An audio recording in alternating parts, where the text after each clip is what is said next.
श्रीराम जय जय राम।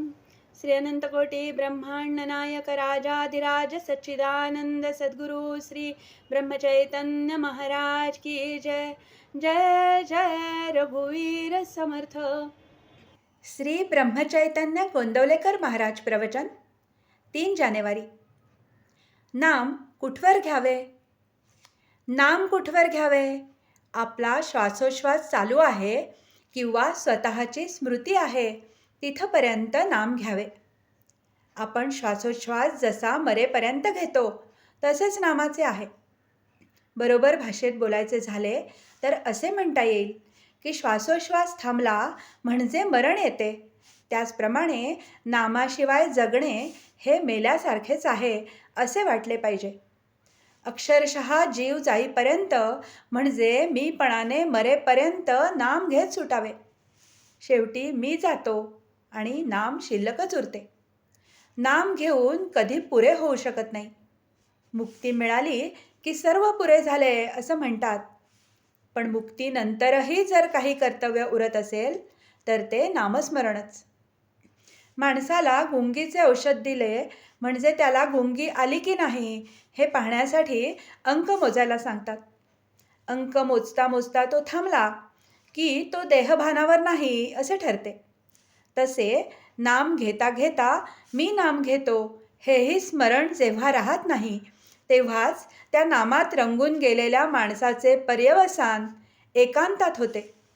एकांत म्हणजे नाम घेणारा मी एक, ह्या एकाचाही अंत होणे म्हणजेच देहबुद्धीचा विसर पडणे, देहबुद्धीच्या पलीकडे जाणे.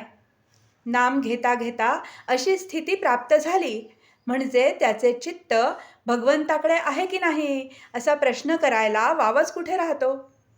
निद्रानाशाचा रोग झाला तर झोप लागेपर्यंत झोपेचे औषध आपण घेतो.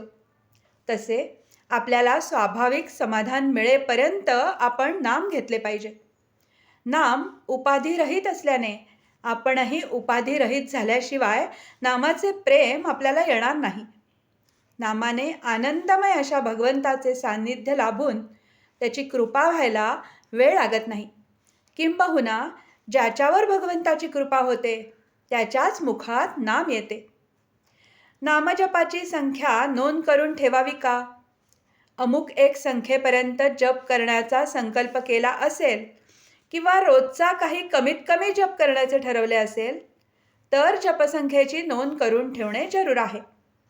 जपाची सवय होण्याच्या दृष्टीने आणि नेमाने काहीतरी किमान जप झाल्याशिवाय दिवस जाऊ नये या दृष्टीनेही जपसंख्येची नोंद करावी.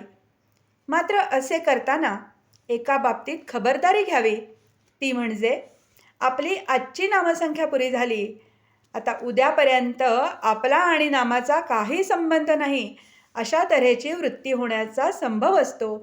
त्याला जपावे आणि नेमाची संख्या पुरी झाली तरी होईल तेवढे आणखी नाम घेण्याची सवय ठेवावी. आजचे बोधवचन. साध्या माणसाने विशेष खोलात न शिरता सांगितल्याप्रमाणे नाम घ्यावे. त्याचे कल्याण झाल्याशिवाय राहणार नाही. जानकी जीवन स्मरण. जय जय राम.